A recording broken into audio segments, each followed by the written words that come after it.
preparem-se para um mergulho profundo, porque hoje a gente vai explorar um dos gigantes da mente humana, Sigmund Freud. É isso aí. A gente abre o baú de algumas das obras dele, com um destaque para o mal-estar na civilização. Ah, essa é clássica. Para entender a relação complicada, né? É. Entre nós, meros mortais, e essa coisa que a gente chama de civilização. E já adianto, preparem-se para encarar algumas verdades, digamos, desconfortáveis. O Freud não era muito de meias palavras, né? Não, não era. As ideias dele sobre a tensão constante entre, tipo, os nossos desejos mais básicos e as regras da sociedade podem dar um nó na cabeça. Total. É como se a civilização fosse um clube com um monte de regrinhas. É. E a gente, os membros meio rebeldes, tentando encontrar um espacinho para sermos nós mesmos. É, buscando um pouco de liberdade. Mas a grande questão é, será que essa busca por felicidade individual é possível? Boa pergunta. Dentro das grades da sociedade. Olha, Freud argumentava que a civilização, apesar de todos os avanços, né, exige que a gente abra mão de alguns instintos básicos. Principalmente os relacionados à sexualidade e à agressividade. É como se a gente tivesse que domar nossos impulsos mais primitivos para viver em harmonia. A gente coloca ele numa caixinha. Mas essa renúncia tem um preço. E esse preço, muitas vezes, vem na forma de frustração, né? Totalmente. Freud chamava isso de frustração cultural, uma espécie de revolta interna contra as amarras da sociedade. E o que me intriga é que ele via essa agressividade reprimida como algo intrínseco ao ser humano, não apenas como um produto das estruturas sociais. Exatamente. É aí que a coisa fica interessante. Para Freud, a agressividade não é só um comportamento aprendido, mas uma força poderosa que borbulha dentro de nós. E a civilização tenta dar um jeito de controlar essa fera. Mas a pergunta é, para onde vai essa energia toda que a gente é obrigado a reprimir? É como tentar segurar uma panela de pressão fechada, né? Uma hora ela explode. Freud introduz o conceito do superego para explicar essa dinâmica. É como se a gente internalizasse as regras da sociedade e criasse um juiz interno, que fica lá, nos julgando e nos enchendo de culpa. E essa culpa, meu amigo, pode se manifestar de diversas formas. Neuroses, autossabotagem, comportamentos destrutivos. Freud até analisou a vida e obra de Dostoiévski, buscando entender como essa culpa inconsciente se expressava na compulsão por jogos, na epilepsia, nos temas recorrentes de parricídio e punição. Falando em Dostoiévski, lembrei daquela análise que Freud fez sobre o sentimento oceânico, aquela sensação de unidade com o universo que algumas pessoas experimentam. Freud, sempre o cético, questionava se esse sentimento era realmente a base da religiosidade ou se tinha raízes em algo mais primitivo. Ele argumentava que esse sentimento de unidade, na verdade, seria uma busca inconsciente por aquele estado de fusão que a gente experimentava com a mãe na infância. É como se buscássemos reviver aquela sensação de completude e segurança que sentíamos no útero. Uma espécie de saudade da nossa primeira casa. Mas é religião. Freud via nela um consolo para as angústias da vida ou um mecanismo de controle social? Ele era um tanto ácido nesse ponto, chamando a religião de neurose obsessiva universal. Para ele, religião seria uma forma de lidar com a nossa fragilidade diante do mundo, um paliativo para os medos e incertezas que nos assombram. E essa visão dele gerou muita polêmica, né? Mas, deixando a religião um pouco de lado, vamos voltar à questão da felicidade. Se a civilização exige tantas renúncias e nos coloca em constante conflito interno, será que a gente consegue ser feliz nesse esquema todo? Freud, nesse ponto, era um mestre do pessimismo. Ele argumentava que a felicidade plena, no sentido mais puro e desinibido, seria incompatível com as restrições da vida em sociedade. É como se a gente estivesse sempre em dívida com a civilização, pagando um preço por nossa segurança e conforto. E para lidar com essa dívida, a gente desenvolve mecanismos de defesa, né? Freud falava da sublimação, da intoxicação, da neurose. É como se a gente estivesse sempre buscando um jeito de driblar o mal-estar da civilização. Exatamente. A sublimação seria essa capacidade de canalizar a energia dos instintos para atividades socialmente aceitáveis, tipo a arte, a ciência, o trabalho. É como transformar o desejo reprimido em algo criativo e útil para a sociedade. E a intoxicação seria a válvula de escape mais rápida, né? É uma solução rápida. Através de substâncias químicas, a gente consegue se desligar da realidade, dar uma trégua para a mente. Mas, claro, essa fuga é temporária e pode ter consequências nada agradáveis. Com certeza. Já a neurose, como vimos, seria uma tentativa de criar satisfações substitutivas para os desejos reprimidos. Mas essas satisfações, muitas vezes, nos levam para um beco sem saída, gerando ainda mais sofrimento e conflito. É um ciclo vicioso. Ok, já entendemos que a civilização exige renúncias, que a repressão gera culpa e que a gente busca jeitos de driblar esse mal-estar todo. Mas me diz uma coisa. Como Freud viu o impacto da tecnologia nessa equação? Será que ele achava que os avanços tecnológicos nos aproximariam da felicidade? Freud, como bom observador da alma humana, já previa que a tecnologia, apesar de suas maravilhas, não seria capaz de nos livrar dos nossos demônios internos. Ele até questionava se a busca incessante por conforto e prazer não nos tornaria ainda mais dependentes e ansiosos. Ele provavelmente ficaria chocado com a nossa dependência de smartphones, redes sociais e a busca desenfreada por likes e validação online, né? Ele ia ter um prato cheio para analisar. Mas e a arte? Qual o papel da arte nesse esquema todo? Para Freud, a arte seria um reflexo da nossa psique, uma forma de expressar os desejos reprimidos e dar vazão às fantasias que não podemos realizar na vida real. Ele via na arte uma espécie de sonho acordado, onde a gente pode explorar nossos medos e desejos mais profundos. Freud era fascinado pela tragédia grega Édipo Rei, vendo nela uma representação poderosa dos conflitos edipianos e da nossa luta contra os impulsos mais obscuros. Mas antes de mergulharmos mais fundo na relação entre psicanálise e arte, acho que é hora de darmos uma pausa para respirar. Concordo. Já exploramos bastante coisa nessa primeira parte do nosso mergulho, mas ainda temos muito a desvendar. Na próxima parte, vamos nos aprofundar nas teorias de Freud sobre a sexualidade feminina, um tema que gerou muita polêmica, mas que é fundamental para entendermos as nuances da psique humana. E preparem-se para questionar tudo o que vocês acham que sabem sobre o tema. Freud, com seu jeito peculiar de enxergar o mundo, nos convida a repensar as relações entre gênero, poder e desejo. Até a próxima parte, ouvintes. E aí, prontos para a segunda parte da nossa expedição freudiana. Preparadíssima. Na primeira, a gente explorou, aquela relação tensa entre o indivíduo e a civilização, os instintos, a culpa. Deu para ter uma noção da complexidade do tema. Mas Freud não era de comentar com a superfície, né? Isso é verdade. Ele queria ir fundo nos mistérios da mente humana. Mergulhar de cabeça. E hoje a gente vai se aventurar num terreno que na época de Freud era quase um tabu. A sexualidade feminina. Olha só. Freud dedicou um livro inteiro ao tema, sexualidade feminina. É mesmo. E acredite, ele não fugiu das polêmicas. Imagino. Algumas das ideias dele sobre o desenvolvimento psicossexual da mulher foram recebidas com bastante resistência, para dizer o mínimo. Mas se a gente olhar com cuidado, vai encontrar ali insights valiosos sobre a formação da identidade feminina e as complexas relações entre gênero e desejo. As teorias dele, apesar de controversas, abriram muitas portas para o debate, né? Sem dúvida. Então vamos lá? Freud argumentava que, assim como os meninos, as meninas também passam por uma fase de intensa ligação com a mãe, a fase pré-edipiana. Mas se no início a ligação é com a mãe, como se dá a virada de chave para o pai, que é a figura central no complexo de Édipo? Boa pergunta.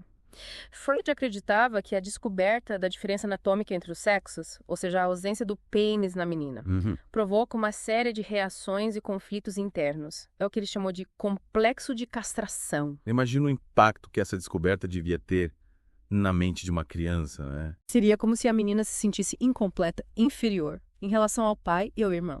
Freud argumentava que esse sentimento de falta levava a menina a se afastar da mãe, como se a culpasse por essa deficiência. Entendi. Ia buscar no pai a figura que possui o órgão desejado. Interessante. Mas essa transição da mãe para o pai seria um mar de rosas? De jeito nenhum. Freud descreveu essa fase como um turbilhão de emoções. A menina, segundo ele, nutre sentimentos ambivalentes em relação à mãe. Amor, ódio, admiração, dependência, frustração. Nossa! Tudo junto e misturado. Que fase, hein? E como essa salada de sentimentos impacta a relação da menina com o pai? Freud via nessa relação uma busca por compensação. A menina, de certa forma, transfere para o pai os desejos e expectativas que antes estavam direcionados à mãe. Ela busca no pai o amor, a aprovação, a completude que sentia faltar. É como se o pai se tornasse o objeto de desejo não só pelo pênis em si, mas por tudo que ele representa em termos de poder e status. Exato. Freud argumentava que o complexo de Édipo na menina seria mais complexo e menos resolvido do que no menino. Para ele, o menino, por medo da castração, renunciaria ao desejo pela mãe e se identificaria com o pai, internalizando as normas e valores da sociedade. Ou seja, o medo da castração seria o grande motor da masculinização do menino. É uma forma de interpretar. Mas e menina? O que a motivaria a superar o complexo de Édipo? Freud acreditava que na menina, a ameaça de castração já se concretizou. Ela já se sente castrada, então que a impulsionaria a seguir em frente. Ele sugeriu que a resolução seria mais gradual e menos completa, deixando marcas profundas na psique feminina. Seria como se a menina carregasse para sempre essa bagagem emocional da fase pré-edipiana. O que pode influenciar seus relacionamentos futuros. Sem dúvida. Freud via nisso a raiz de muitos conflitos e repetições de padrões. A menina, mesmo se voltando para o pai, manteria resquícios da ligação com a mãe, o que poderia gerar ambivalência e inseguranças na vida adulta. Faz sentido. Mas essa ênfase de Freud na diferença anatômica como fator determinante da identidade de gênero não é um pouco reducionista? É verdade? A gente sabe que a formação da identidade é muito mais complexa do que isso. Com certeza. A psicanálise evoluiu muito desde Freud, e hoje entendemos que a identidade de gênero é um processo multifacetado, influenciado por fatores biológicos, sociais e culturais. A gente não pode reduzir a identidade à mera presença ou ausência de um órgão genital. Concordo plenamente. E além da questão anatômica, que outros pontos Freud explorou em sexualidade feminina? Ele fala da fase fálica, da inveja do pênis, como esses conceitos se encaixam na sua teoria. Freud destacou a fase fálica na menina quando ela descobre o prazer através da estimulação do clitóris. Ele acreditava que essa fase seria fundamental para o desenvolvimento da libido, mas que a repressão da masturbação clitoriana poderia influenciar a forma como a mulher se relacionaria com os homens na vida adulta. Seria como se a menina, ao renunciar ao prazer clitoriano, buscasse no homem uma forma indireta de satisfazer sua libido. Para Freud, a sexualidade feminina seria marcada por uma espécie de desvio do clitóris para a vagina. É como se a mulher buscasse no homem o que ela, por si só, não poderia alcançar. Mas é importante lembrar que essa visão foi bastante criticada por reforçar a ideia de passividade na sexualidade feminina. E a famosa inveja do pênis. Freud realmente acreditava que as mulheres desejavam ter um pênis. Ele usava esse termo, mas o significado ia além da questão anatômica. Para Freud, a inveja do pênis representava, na verdade, a inveja do poder e do status que o homem desfruta na sociedade patriarcal. Ah, tá. Seria como se a menina, ao desejar o pênis, estivesse, na verdade, desejando a liberdade, as oportunidades, o poder de decisão que eram negados às mulheres na época. Exato. A inveja do pênis para Freud era uma expressão da frustração da menina diante das restrições impostas pela sociedade.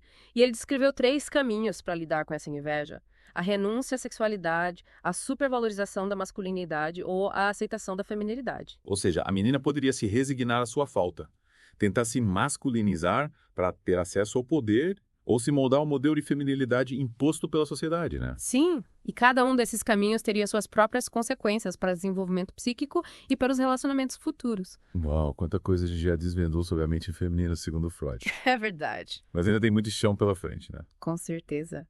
Na próxima parte do nosso mergulho, a gente volta a focar na civilização, mas agora com um olhar mais amplo, buscando entender como as ideias de Freud se aplicam ao mundo atual. Afinal, mesmo depois de mais de um século, suas teorias continuam a nos provocar e nos fazer pensar sobre quem somos e para onde vamos. Freud continua super relevante. E aí, ouvintes, o que vocês estão achando da nossa viagem pela mente de Freud? Quais insights mais te impactaram até agora?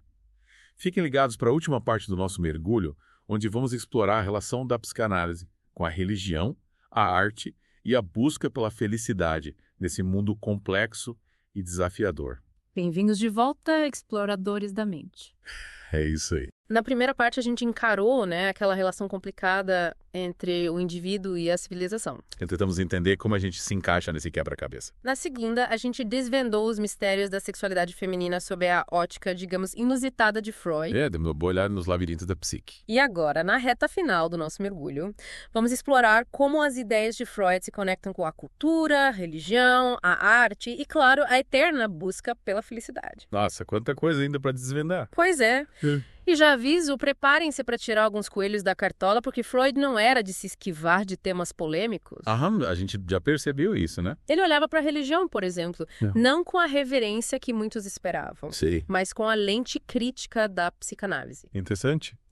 Para Freud, a religião era uma espécie de enigma a ser decifrado, um sistema de crenças que, por trás da sua aparente grandiosidade, escondia raízes profundas na psique humana.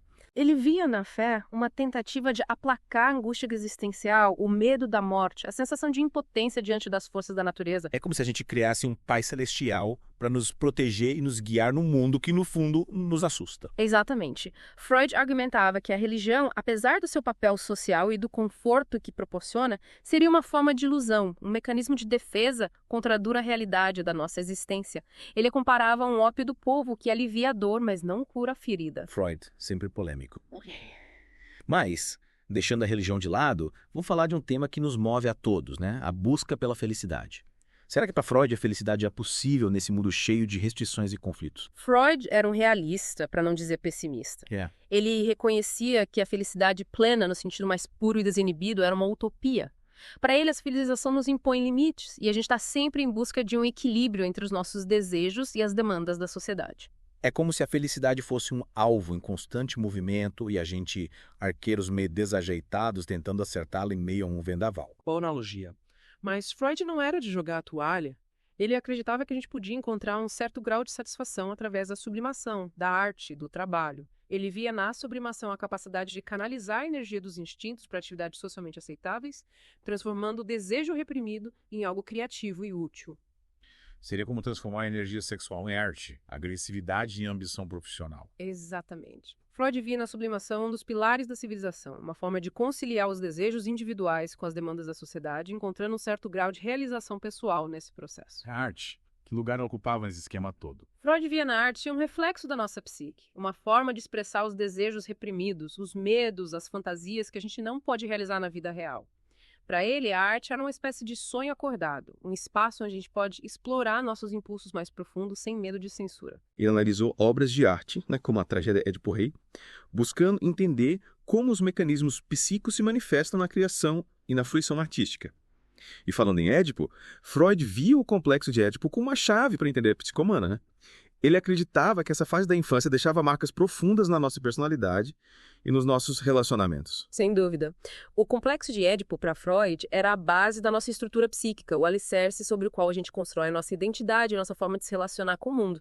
E ele via nesse complexo a origem de muitos conflitos e neuroses que a gente carrega para a vida adulta. Interessante. E Freud, como ele via o futuro da civilização, ele era otimista ou pessimista em relação ao nosso destino? Freud era, acima de tudo, um observador atento da alma humana. Ele via na civilização um campo de batalha constante entre Eros e Thanatos, entre o instinto de vida e a pulsão de morte. E ele não tinha ilusões sobre a capacidade da razão de controlar totalmente os nossos impulsos mais primitivos. Ou seja, a luta entre o indivíduo e a civilização, entre os nossos desejos e as demandas da sociedade, é uma batalha sem fim. Para Freud, sim. Ele via essa tensão como inerente à condição humana, um desafio que a gente enfrenta a cada passo, a cada escolha, a cada tentativa de encontrar um lugar nesse mundo complexo e contraditório. Parece que a gente está sempre em busca desse equilíbrio, né? É. E aí, ouvintes, o que vocês acharam da nossa expedição freudiana? A gente desvendou a relação complicada entre o indivíduo e a civilização, explorou os labirintos da sexualidade, debatemos o papel da religião e da arte e refletimos sobre a eterna busca pela felicidade. Freud, com suas ideias complexas, desafiadoras e muitas vezes perturbadoras, nos deixou um legado imenso para a compreensão da mente humana. Ele nos ensinou a olhar para dentro de nós mesmos com mais honestidade e coragem, a questionar as nossas crenças e a buscar um sentido para a nossa existência nesse palco tumultuado que a gente chama de vida. E é com esse convite à reflexão que a gente encerra o nosso mergulho. Que as ideias de Freud, mesmo as mais polêmicas, nos inspirem a buscar o autoconhecimento, a questionar o mundo à nossa volta e a trilhar um caminho mais consciente e autêntico. Até a próxima aventura Exploradores da Mente.